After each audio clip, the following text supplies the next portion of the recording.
Сәлем достар.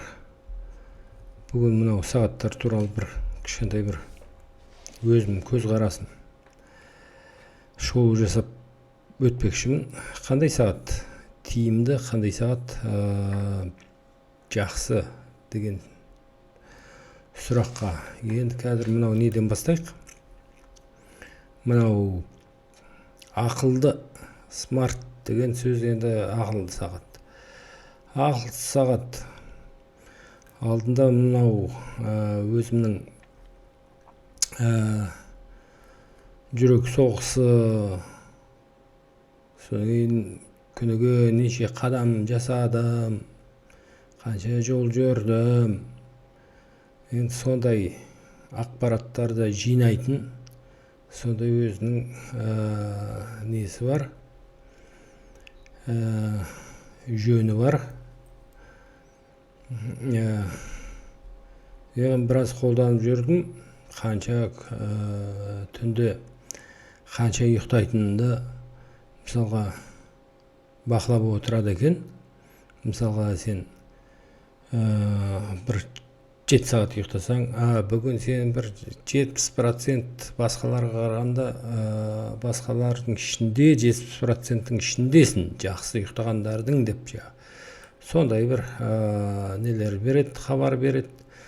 Немесе жағы біраз отырып қалсаң, сен біраз отырып қалдың, кішкене жүріп өт, қаныңды былай сейіліп қайт дейді да. Сондай бір жазулар мына жерде пайда болады. Содан кейін бұның тағы да бір қасиеттері бар. Бұл күн жарықта, шам жағып жіберейік. Мына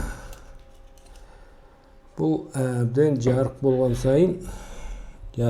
сайын, мынау астыңғы шам жағылмай тұрған кезде бұл өзінің экраны сондай, шам жағылмай, әсіресе күн сәулесінде мынау жарқырап тұрды да, астыңғы жағы айнадай қылып мынау. Содан мынау циферблат. Циферблатын бұл ауыстыруға болады қазір. Көрейік. Міне.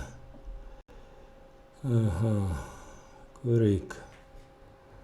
Енді бұл қазақшасы жоқ екен. Сондықтан айып өттіңдер.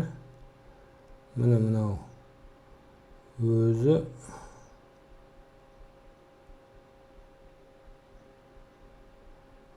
қой. Бұл солға немесе оңға өзімде енді қатты жаттаған емеспін. Бірақ мынау несін мәзірін меню ғой енді. Бұны солға оңға былай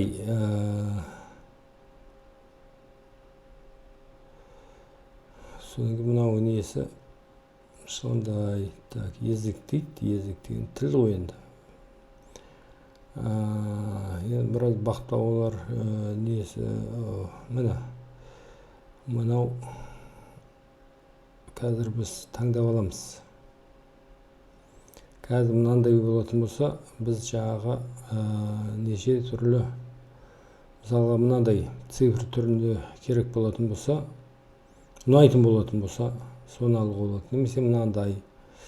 Немесе мынандай сөйтіп көрініп тұр ғой бәрі. Ал, тіпті жақындатуға болады қазір. Мынау алыстаттық. Ал,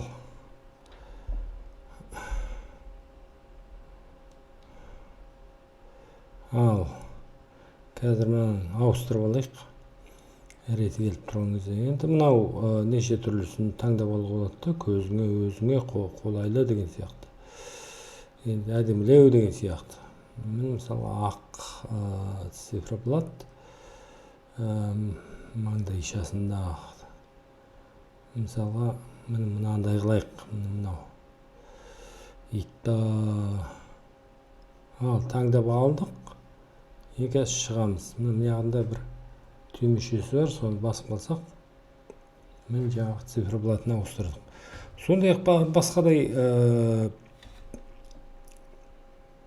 нәрсеге ауыстыруға болады. Сондай.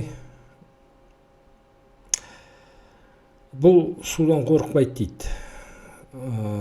Моншаға түсуге болады да, моншаға. Енді анау бу бөлмесіне кіре беруге енді кіріңдер деп айта алмаймын, бірақ бұл кезінде менің қолымнан жөндеуден өткен.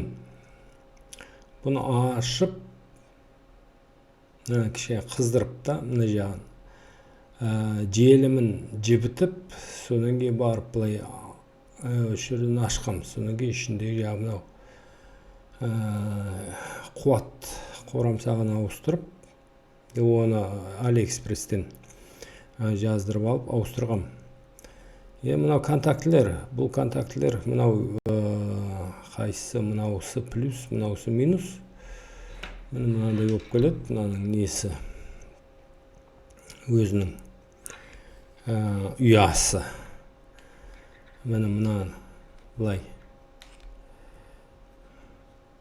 Енді қазір қоластымда не жоқ, мынаны сұғатын қуат блогы жоқ, сондықтан былай көрсетіп жатырмын осыны. Енді бұның плюсы мен минусын айтып берейін. Бір жағынан түнде бұл жанады. Саған келе жатсаң, түнде жағынан қолың сәл бұрып қалдың ба, өзінен өзі жанып жақсы көрсетеді. Моншаға түсуге болады. Содан кейін мынау ұйықтасаң да ұйқыңның бәрін есептеп отырады. Қанша ұйықтадың, қалай ұйықтадың, жүрек соғысы, қанша қадам жасадың, бұның бәрі өте жақсы. Ең несі, енді бұны апта сайын қуатын толықтырып отыру керек та. Міне жаңағыны айтқандай, мынаны енді бірер сағат, 1-2 сағат толықтырасын болды. Енді бензин құйып алған сияқты боласың да, енді бір аптаға. Бұл өзің жаңа ескісіне қарайды да, жаңағы мынау қаншама уақыт жұмыс істейтіні. Сондықтан енді бұл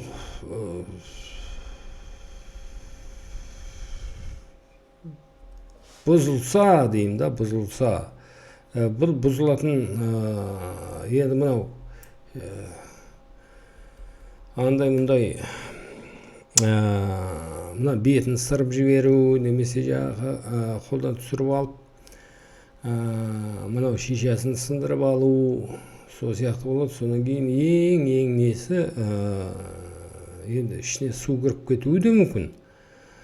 Ол бөлек әңгіме, бірақ мынау электр қорамсағы мен ауыстыру керек та, 1-2 жылда.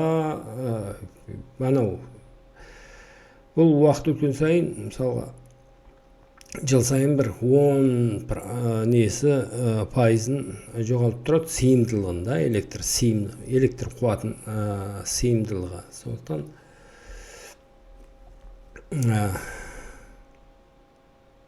минусы сол, минусы сол, басқадай минусын енді айта алмаймын. Кішкене ауырлау, бірақ бұдан да кішкене жеңілдеу болады. Бірақ мынау OLED дейді, мынау экраны, бұл OLED. Бұл мынау жаңа ғана айтып кеттім. Мынандай жарық болатын болса, жарыққа жақсы көрінеді болса. Мына жарық болса, жарық түсіп тұрса, күн сәулесіне өте жақсы. Содан кейін мынау астына шамдар жағылып түнде, да, мысалы қазір жанбай тұр. Түнде жанады. Ал енді күндіз жанбаса да мынау күн сәулесіне немесе шамның сәулесіне шағылысып астыңғы жағы жақсы көрінеді мынау цифрлар. Сондықтан жағынан өте жақсы.